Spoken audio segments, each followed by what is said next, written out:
Bonjour à vous cinéphiles et bienvenue dans cette vidéo, cette critique en post-projection et à l'arrache. On va parler aujourd'hui du film Artemis Fowl, donc un film qui sort sur Disney+.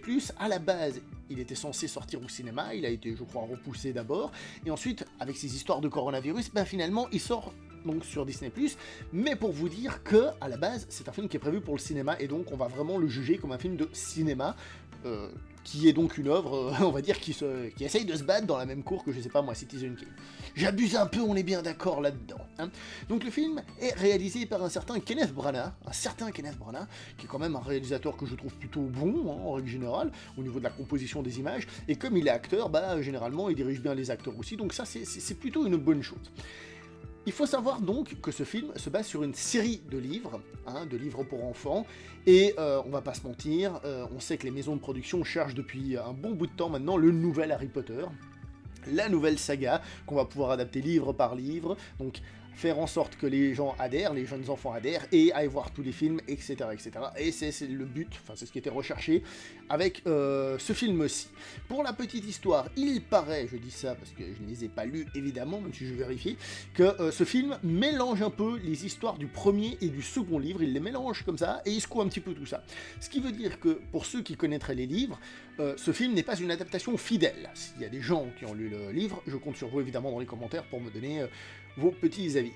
Le film se fait, paraît-il, défoncer par la critique états-unienne, mais honnêtement, la critique états-unienne, on s'en fout, c'est une autre mentalité, hein, on n'est pas pareil qu'eux, donc voilà, on va essayer de voir ce que ça donne tout ça.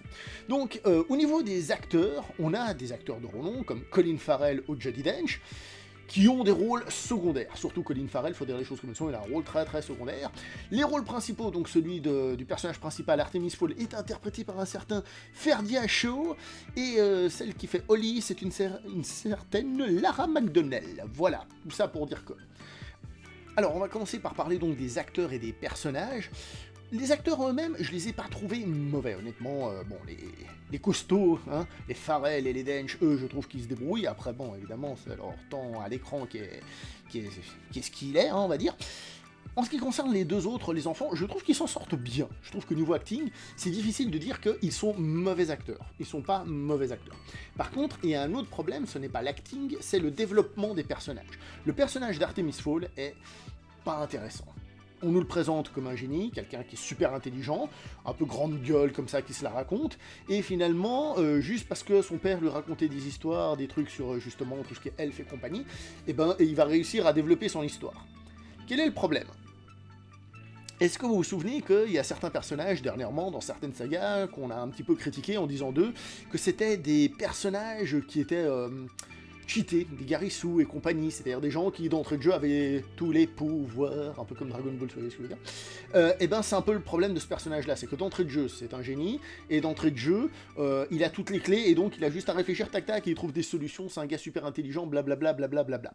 C'est le premier défaut, c'est que le personnage est déjà construit, il n'y a pas cette évolution, vous savez, dans l'histoire classique, j'ai envie de dire le voyage du héros, mais je sais pas si je peux aller jusque-là, mais l'histoire classique de fantasy, par exemple, hein, c'est-à-dire, je sais pas moi, le paysan, et puis un jour, il découvre que oui, il a des origines royales, machin, un truc bidule, et donc il doit partir sauver son royaume, etc., etc. Il y a une construction de personnage. Là, j'ai pas trouvé qu'il y avait une construction de personnage. D'entrée de jeu, il est là, et puis c'est tout. Qui plus est, le fait qu'il soit super intelligent, machin, truc bidule, bon, pourquoi pas, mais je trouve qu'on manque de choses pour s'attacher au personnage. Le personnage, il est là, il est super intelligent, il est arrogant, souvent, dans sa manière d'être et tout, et je trouve qu'on n'arrive pas à s'attacher à ce personnage, je trouve que ça manque un peu d'émotion, d'envie de le suivre, de se dire, peut-être ça pourrait être notre pote, ou un truc comme ça, enfin moi c'est comme ça que je voyais un petit peu les films quand j'étais plus jeune, et je trouve que le personnage n'est pas hyper intéressant. Étant le personnage principal, ça pose un petit peu de problème. Celle qui évolue pour moi le plus d'une certaine manière, c'est le personnage de Holly, qui elle est un petit peu plus développée. Voilà. Donc le film, qu'est-ce qu'il nous raconte dans son univers, parce qu'il y a un univers, hein, donc c'est notre monde tout simple, sauf que dans notre monde, il y a tous les univers de contes de fées, tout ce qui est les Olf. C'est un mélange entre les elfes et les ogres, d'accord. Il y a tout ce qui est les fées et compagnie qui habitent, mais qui habitent sous terre, cachés, donc un peu, si vous voulez, à la Men in Black. Ouh, et je dis Men in Black, c'est pas pour rien, parce qu'il y a une scène où ils font « Ouais, effacez-leur la mémoire pour qu'ils oublient ce qu'ils ont vu », donc c'est pas pour rien que je le dis, d'accord.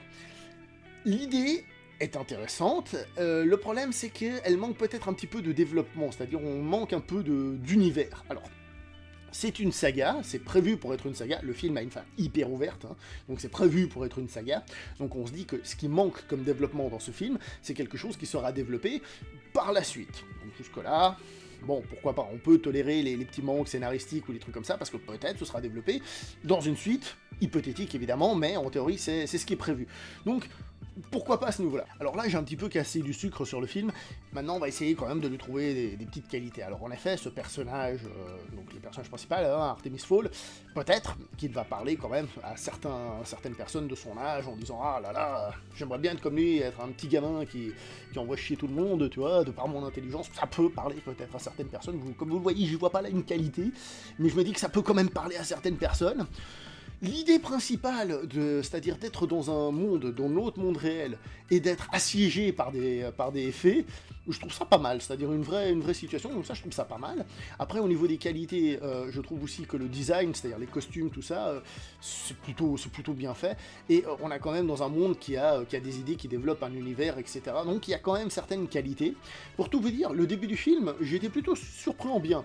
Je me suis dit, ah bah finalement ça va être bien, parce que honnêtement, le début du film, il arrive à t'attraper avec un certain standing, comme je dis, la réalisation est pas totalement dégueulasse, il y a un petit truc, il y a un machin. Au début je me suis dit, ah le film il va être pas mal, et en fait plus on avance, plus il y a les effets spéciaux qui commencent à nous faire mal, parce que justement au début on les voit surtout chez les faits, et ensuite on les voit dans le monde réel, ensuite on se rend compte que le personnage finalement il est pas intéressant, ensuite on s'en est, et donc en fait peu à peu le film il nous montre ses lacunes, j'ai trouvé, et au final je le trouve pas très intéressant. Est-ce qu'il plaira aux enfants? Ça fait longtemps que je suis plus un enfant, même si je suis un grand enfant, je pense qu'il a des chances de plaire à des enfants, ça oui, je pense qu'il plaira à des enfants. Après, c'est clair qu'au niveau histoire pour enfants, histoire féerique et tout ça, on a connu mieux, et voilà. Je vais pas pouvoir rentrer plus dans les détails. C'est pas un très bon film, hein, un bon film. Au cinéma, on aurait gueulé dessus, j'ai dit, on va le considérer comme un film de cinéma, donc on gueule dessus. Après, si vous êtes abonné à Disney+, vous avez des enfants, pourquoi pas, voilà, mais si vous êtes déjà abonné, quoi. C'est pas le Joker de Disney+, pour vous faire vous abonner, voilà, tout simplement. Là, comme ça, tout de suite, il n'y a rien d'autre qui me passe par la tête, donc je vais m'arrêter là pour cette vidéo. On se voit prochainement pour une prochaine vidéo, n'oubliez pas de liker, commenter, partager. Ciao tout le monde, portez-vous bien. Et non, je fais pas de blague d'entrée et de sortie parce que c'est à l'arrache. Et oui, je mets ma casquette parce que je commence à avoir une sale coupe avec les cheveux qui commencent à partir dans tous les sens. Et alors ?